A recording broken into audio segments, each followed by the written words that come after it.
All right, future CPAs, let's get into it.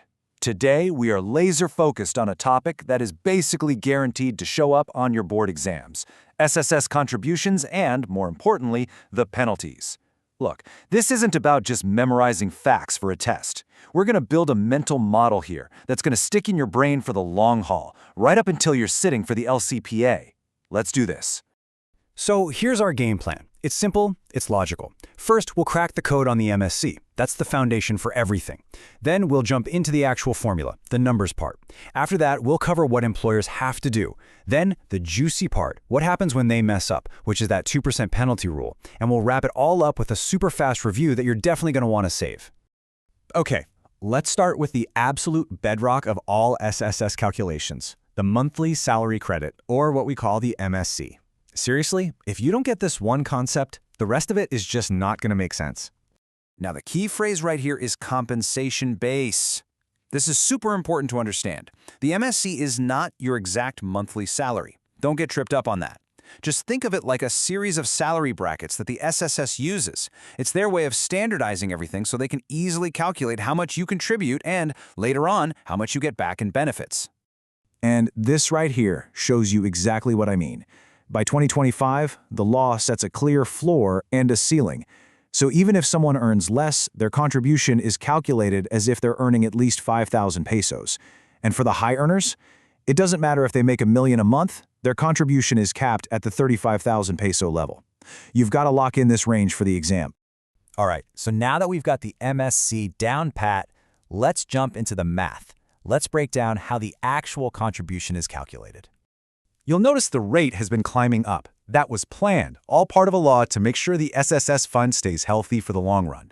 Now, don't get bogged down trying to memorize every single year. For your board exams, the magic number you need to tattoo on your brain is the one for 2025, a total contribution of 15%. That's the one, 15%. So where does that 15% come from? Is it all from your salary? No way. The employer actually pays a bigger chunk. For 2025, it's a 10% and 5% split.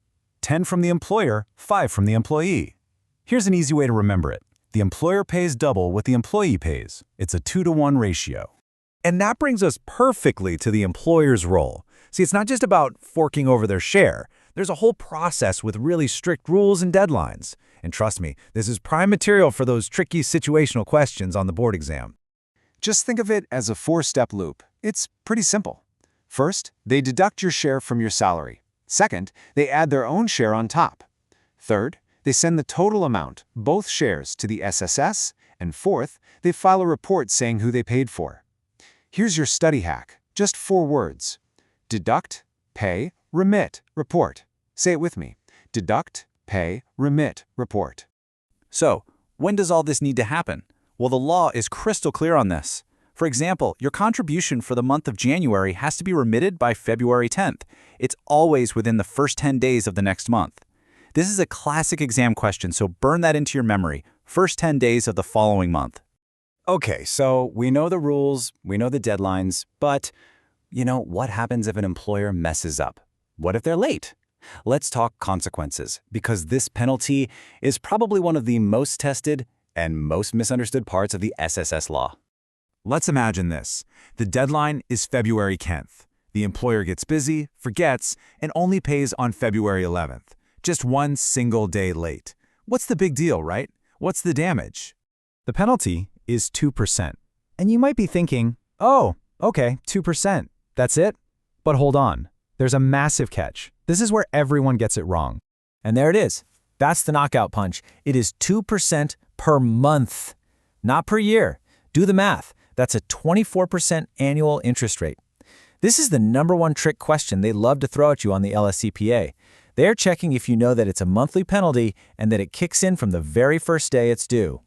And listen, this isn't just some internal SSS rule. This is written, black and white, directly into the law, Republic Act 1199.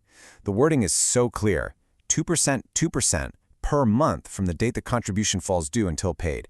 There is zero wiggle room. You got to have this legal basis locked down cold.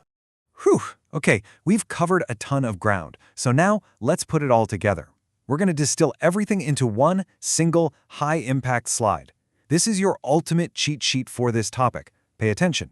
This is it. Seriously, get your phone out, take a screenshot right now. These 5 points are pure gold. The 2025 rate, 15%. The split, 10 and 5. The MSC range, $5,000 to $35,000. The deadline, first 10 days of the next month. And that killer penalty, 2% per month. This is your entire review, all in one place. And let's end with this. As a future CPA, knowing the rules is just step one. The real magic is being able to analyze what the numbers are telling you.